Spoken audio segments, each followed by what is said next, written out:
Hi friends, welcome back to Chennai Flavors. இன்னைக்கு நம்ம சேனல்ல நீங்க பார்க்க போற ரெசிபி வெண்டைக்காய் ஃப்ரை. வெண்டைக்காய் ஃப்ரை பண்றதுக்கு 1/4 கிலோ வெண்டைக்காய் எடுத்திருக்கேன். அதை நல்லா கழுவிட்டு ஃப்ரைன்றதுனால வழுவழுப்பா இருக்க கூடாது அப்படிங்கறதுனால நல்லா வாஷ் பண்ணிட்டு ஒரு டவல் வச்சு நல்லா தொடச்சுக்கோங்க. இந்த மாதிரி பண்ணிட்டோம் அப்படின்னா அந்த பிசுபிசுப்பு இல்லாம ஃப்ரை மாதிரி பண்ண வரும். நான் தொடச்சிட்டு ஒரு டவல்ல நல்லா அடுக்கி காய வைக்க போறேன். இந்த மாதிரி வெண்டைக்காவை கழுவிட்டு தொடச்சு நல்லா காய வச்சுக்கலாம். வெண்டைக்காய் எல்லாமே நல்லா காஞ்சி ட்ரையா இருக்கு. இப்போ கட் பண்ண ஆரம்பிச்சிடலாம். ரெண்டு சைட்ஸ்லயும் இதை கட் பண்ணி எடுத்துட்டு அதுக்கப்புறம் இதை 1/2 இன்ச் வெட்டிக் சைஸ்க்கு கட் பண்ணிக்கோங்க. இந்த மாதிரி கட் பண்ணிக்கோங்க. நான் கட் பண்ணிட்டு காமிக்கிறேன். நம்ம நல்லா காய வச்சிட்டதுனால கட் பண்ணும்போது அந்த வழுவழுப்பு அவ்வளவா இருக்காது. நீங்க இந்த மாதிரி கட் பண்ணும்போது நடுவில் கொஞ்சமா ஸ்டிக்கியா இருக்கு அப்படின்னா இது பாருங்க, இந்த மாதிரி ஸ்டிக்கி ஆச்சு அப்படின்னா பேப்பர் டால் வச்சு வைப் பண்ணிக்கோங்க. நம்ம ஃப்ரை பண்ணுறதுக்கு ஈஸியாக நல்ல டேஸ்டியாக பண்ண முடியும். கடாயில் 2 டேபிள் ஸ்பூன் ஆயில் ஊற்றிக்கோங்க. ஆயில் சூடானோன்னா 1/2 டீஸ்பூன் கடுகு போட்டுக்கலாம். கடுகு நல்லா பொரிஞ்சதுக்கப்புறம் அரை உளுந்து 1/2 டீஸ்பூன். அது கருகிடாமல் அடுத்ததாக 100 கிராம் ஃபைன்லி சாப்ட் ஆனியன்ஸ் போட்டுக்கோங்க. வெங்காயமும் தண்ணி இல்லாமல் ட்ரையாக அரைஞ்சி வச்சுக்கோங்க.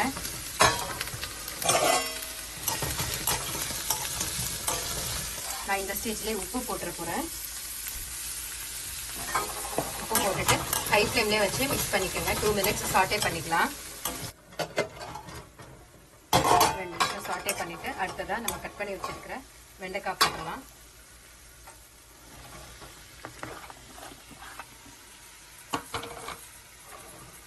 போட்டு நல்லா மிக்ஸ் பண்ணி விட்டுக்கோங்க. மீடியம் ஃப்ளேமில் அடுப்பு வச்சுக்கோங்க. வச்சுட்டு 1 டீஸ்பூன் மிளகாத்தூள் போட்டுக்கோங்க. காரம் வேணும் அப்படின்னா இன்னொரு 1/4 டீஸ்பூன் போட்டுக்கலாம். ஒவ்வொரு ஸ்பைசஸாக போட்டுட்டு நம்ம மிக்ஸ் பண்ணி விட்டுக்கலாம். அடுத்ததாக 1/8 டீஸ்பூன் டர்மரிக் பவுடர்,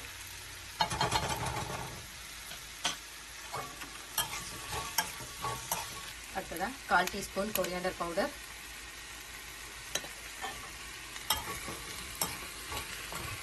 தண்ணி இல்லாமல் கட்டி தயிரா 1/2 டீஸ்பூன் போடுங்க. நம்ம எல்லா ஸ்பைசஸும் போட்டாச்சு. இப்போ நல்லா மிக்ஸ் பண்ணி விட்டுட்டு மீடியம் ஃப்ளேமில் வச்சு 15 to 20 மினிட்ஸ் ஃப்ரை பண்ணி எடுக்க போகிறோம். உங்கள் அடுப்போட ஸ்பீடுக்கு தகுந்த மாதிரி லோ ஆர் மீடியம் ஃப்ளேமில் வச்சு குக் பண்ணுங்கள், அடி பிடிச்சிடாம. இப்போது ஒரு 1/2 டீஸ்பூன் ஆயில் சுற்றி ஊற்றிட்டு மூடி வச்சு குக் பண்ணிக்கலாம். 5 மினிட்ஸ்க்கு அப்புறம் நான் உங்களுக்கு காமிக்கிறேன். வெண்டைக்காய் நல்லா வேக ஆரம்பிச்சிருச்சு. கீழேருந்து மேலே வர மாதிரி நல்லா மிக்ஸ் பண்ணி விட்டுக்கோங்க.